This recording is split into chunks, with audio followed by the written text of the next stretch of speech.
What is value? In the NBA, we hear people debate the definition of value when it comes to the Most Valuable Player award. But one thing we know for sure has value is, well, money.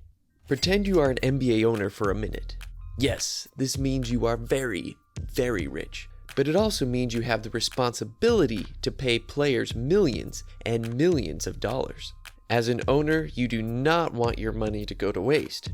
If you're going to spend it, it better result in an NBA championship, else why spend it at all? The best case scenario is to spend the minimum amount of money, but still have a good enough team that is capable of winning a championship. In other words, you need to figure out what is the least amount of money you can spend in order to win an NBA championship. Well, it's actually pretty simple. You need to sign players that win the most for the least amount of money. That brings us to this graph. This graph shows the cost of each player by estimated wins added. The more you spend money on a player, the more you should expect them to contribute to wins on your team. So which players in the NBA are the best value? Let's find out. I'm Rylan, and this is NBA Informatics, the fusion of technology and NBA basketball. First, let's clear things up from the start. This data comes directly from basketballreference.com.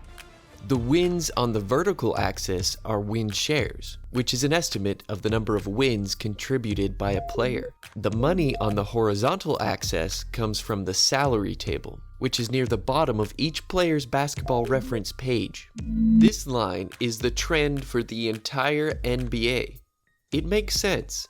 As salary increases, so does the number of wins. Players that are found above this line are a good value for their price, since they provide a better than average amount of wins for the amount you are paying them.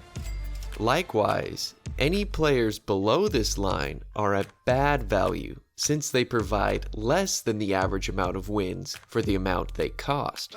You get it, right? Since NBA All-Star selections are supposed to be a collection of the best NBA players, you would expect these players to all be of good value. You would expect, and you would be right, for the most part. The dots in red represent all-star selections for the 2022 NBA season, and the dots in blue represent all other players in the 2022 NBA season. Let's go back to the All-Stars. All but 5 All-Star players provided a good number of wins for the price NBA owners paid. However, before we find out who the 5 bad-valued All-Stars were, let's take a closer look at the good-valued All-Stars. These players at the top represent the best players in the league. They provide the most value, and despite getting paid the most, they are a good value. So, who are they? This elite list of players includes Steph Curry, LeBron James, Giannis Antetokounmpo, Rudy Gobert, Jimmy Butler, Nikola Jokic, Chris Paul, Joel Embiid, Karl Anthony Towns, and Devin Booker. What a list! These are the highest paid players in the entire league. But what about the other All-Stars that don't get paid as much money? Let's look at the middle section. These players are potentially better value to their teams since they get paid less but still were on the All-Star team.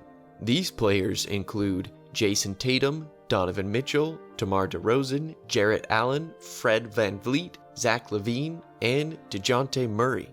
Still, some All-Star players are getting paid even less than these players. This group of All-Stars includes Trae Young, Ja Morant, Luka Doncic, LaMelo Ball, and Darius Garland. If you haven't noticed, all these low-salaried All-Stars have something in common. They are young. Many of them are on cheap young player contracts. This is not likely to be the case for long. These players are the most likely to get paid big on their next contracts. With that, we have finished looking at the 2022 NBA All-Stars, except we're not. Remember, I said 5 All-Star players were a bad value. Let's find out who they were. That's terrible. First, we have a player who barely failed to be above the trend line. This player is Andrew Wiggins. Andrew Wiggins plays for the Golden State Warriors and is having arguably the best season in his NBA career. But sadly for him, he still is not quite good enough to be considered a good valued player. At least he is not unused to being called overrated. Honestly, he is very close to the line, and likely within the margin of error, so let's lay off Andrew Wiggins and give him the benefit of the doubt. Draymond Green, Chris Middleton, Kevin Durant, and James Harden are the remaining players that fall into the bad value category. Except for Chris Middleton, all these players have missed more than a few games due to injury. However, that does not excuse them from their bad value. If you are spending millions of dollars on these players' salaries, you would hope they are available to play frequently. That's the crude truth of the NBA business, at least when it comes to money and wins. How much are you willing to pay a player that hardly plays? This changes from owner to owner. For example, Stephen Ballmer of the Los Angeles Clippers is totally fine paying Kawhi Leonard, even though he knows Kawhi will likely not play many games. But with a name like Kawhi Leonard, it might just be worth it. Are any of these 5 players worth it? It's not like these bad valued all-stars are the worst value in the league. In fact, there is a whole other group of players that did not make the All-Star team, but were still being paid All-Star caliber money. Let's look at these high-paid bad value players that were not NBA All-Stars in 2022. These players include Kevin Love, Anthony Davis, Tobias Harris, CJ McCollum, Bradley Beal, Kyrie Irving, Damian Lillard, Klay Thompson, and Paul George, among others. Many, though not all, of these players have battled injury this year. Oh, and I'm leaving someone out. Way over here is Russell Westbrook. Many of these players have one thing in common. At one point, they were on the All-Star team. These are players that are having a bad year. This could be due to injury, drama, trades, chemistry, or simply bad play. In any case, these players are the highest paid bad value players in the NBA this season. At least they aren't providing the lowest value in the entire NBA. Yes, unfortunately, the lowest value in all the NBA belongs to Cade Cunningham, Jalen Green, and Jalen Suggs.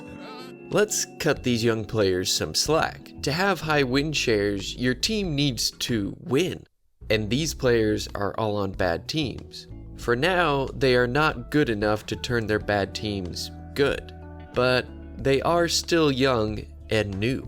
Now let's look at the players that were not all-star selections and yet provided good value to their teams. First, we have the higher paid players. This list includes Harrison Barnes, Mike Conley, John Collins, Nikola Vucevic, Al Horford, Kyle Lowry, Bam Adebayo, Drew Holiday, and Pascal Siakam. Many of these players are former All-Stars. These players are borderline All-Stars that contribute well to their team, and players that NBA owners would want to sign. If you look over here to the lower salary end of the graph, you find some standout points on the graph. These players are the great value players. They do not get paid a lot. They were not all-star selections, meaning they were overlooked in some capacity. And they contribute a lot of wins to their teams. These are the golden players, the players that you as an NBA owner would want to sign tomorrow. So, who are they? Interestingly, all these players were drafted in 2018. They are Jalen Brunson, Mitchell Robinson, Mikal Bridges, and all the way up here, Robert Williams. Indeed, these players will likely sign more lucrative contracts soon, but for now, they are providing the best bang for your buck if you are an NBA owner. They provide the most wins for the least amount of money. Overall, based on this analysis of the 2022 NBA season, the best valued players in the NBA this year are Nikola Jokic, Giannis Antetokounmpo, Jarrett Allen, and Robert Williams. Does this surprise you? If you were an NBA owner, which players would you spend millions of dollars on? If you want your team to win, then this analysis that uses data and technology to study value may be worth considering before you sign those 7-figure checks. Until next time, this is MBA Informatics. Thanks for watching.